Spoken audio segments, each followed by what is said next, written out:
How's it going, everybody? That's what you heard, is the highball blast for a grade crossing. That's because we're coming at you full steam ahead to your grade crossing. You betcha. This is May 1st, and this is my tribute to railroad history. American railroad history, that is. And Mr. Lotsoftrains has extended to us, lantern vloggers, and any antique or railroad related vloggers for that matter, to do one of railroad history. Now, on May 1st, we have our Acme Inspector. This Dietz lantern dates to about 1942-43. That's the most recent manufacture date I could find on the air tube on the center there. And it has its original fit-all globe, or fits-all globe actually. And it's it's burning great now. I really am happy with this thing, the way it's coming out. Of course, we have the Santa Fe Herald up here. This is a reproduction sign of the earlier black logo that they used in the 1920s or early 30s. We also have a few other very select pieces I'd like to share. Now, what you heard at the start of the video was this wooden train whistle. I've had this since I was just a little kid. This thing is really cool, and it has such a history with me. I can't even begin to scratch the surface of where it's been and how much I've enjoyed this thing. I used to ride my bicycle around Lacey Park over in San Marino, and I would always blow this so people would know I'm coming. People usually go for a bicycle blow, but I have a wood train whistle, so yeah, I was definitely one of those geeky railroad kids. I wore pinstripe coveralls and the red handkerchief and the cap and everything. Now, you will see me wearing a cap right now. I've worn this in several of my videos. Never really mentioned or commented on much, but this is a genuine 1940s era dark denim blue engineer's cap. Now, the difference is, this is what separates the real from the imaginary. Now, pinstripe caps are great. Don't get me wrong, I enjoy them. I own one, and I've worn it many times. Now, the more research I do, and looking at photos of the period, the dark blue denim was definitely strong in the steam era, because dark blue masks the soot and the oil dirt that an engineer would accrue while working on the railroad, because, let's face it, steam engines are filthy things, and as much as I love them, they have a hard time keeping clean working on one. Not that I have, but I know what I'm talking about from others who do. So, dark blue denim coveralls or overalls, and also chore jackets was definitely the ideal locomotive engineer or fireman's kit.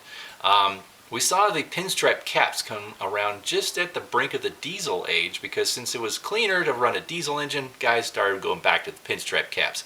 And a lot of the guys on the Santa Fe Railroad who ran the Super Chief and other limiteds or specials with the Santa Fe, they did wear a lot of pinstripe caps from what I could tell.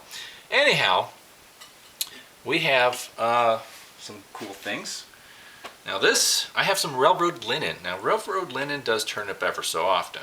And I have some Pullman memorabilia, because I just dig the Pullman history. Pullman service was amazing. It was definitely the lap of luxury on the rails. It was a hotel, full service hotel on the rails. So here we go, property of the Pullman company, and circa 1937.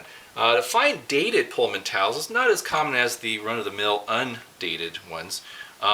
But yeah, this is in pretty decent shape. I found this one on eBay, and I have a couple actually.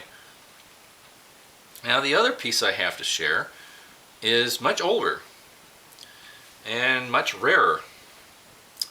This here, I hope the camera is able to pick that up in the light. If not, I will tell you what it is. You're looking at a 1926 Southern Pacific napkin from one of their dining cars on the Sunset Limited. So let me get this closer to the camera. Maybe you can see the logo in the center there. I know the shadows and the light is poor, but if you can make out the Sunset logo of the Southern Pacific Railroad, then great. It is also dated below the logo, 1926. Now 1926 is special because that's when the Southern Pacific relaunched the Sunset Limited. When they went from wooden sidecars to steel cars of the heavyweight generation, they relaunched it in 1926, and that napkin came from one of those trains. in that year. And it exists only because of a honeymooning couple or traveler who wanted to commemorate and save a keepsake from their trip. So it was liberated in the dining car, probably stuffed into a purse or a pocket or whatever. And, here, Harold, take this. We have to have this as a souvenir, type of deal, Anyways, by no means am I inferring that women are more susceptible to theft than men. Not my angle, but, us married guys, we understand. Anyhow, the other piece here is a bleeding blue coffee cup. Now, bleeding blue is the pattern. The reason why is, as you can plainly see, the stripes are not that even, and they kind of bleed into the white of the china. And as you can see, they're not even because they're hand painted. Someone actually hand painted this logo and fired it and glazed it. So this dates to about 1906 to 1917 or 18. The Santa Fe Railroad used this pattern. So it's over 100 years old, and I found it at a local thrift store for nothing. I mean, they practically gave it to me. Of course, thrift stores don't always know what they have, and railroad china, they don't understand. You got a lot of people there that don't understand history or antiques to our benefit, because that is a $100 cup, easily. Especially if it has the saucer, it goes up from there.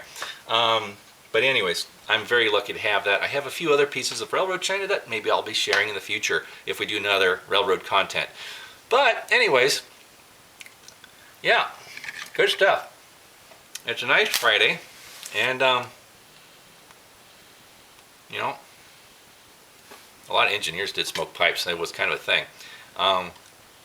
What else are you going to do while you barrel down at 65 miles an hour across the plains?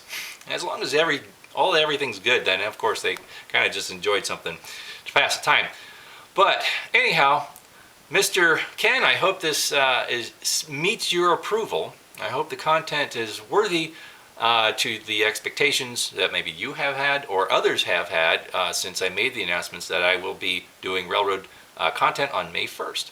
So with that being said, everybody else, I'd like to see a video who follow me and who also do videos related to railroads, and American railroad history, of course, is always fun. So with that, I bid you farewell and bon voyage, and we'll be seeing you the next time the railroad content pulls into the station. So from now, we're leaving. On to the next stop. Take care and bye-bye.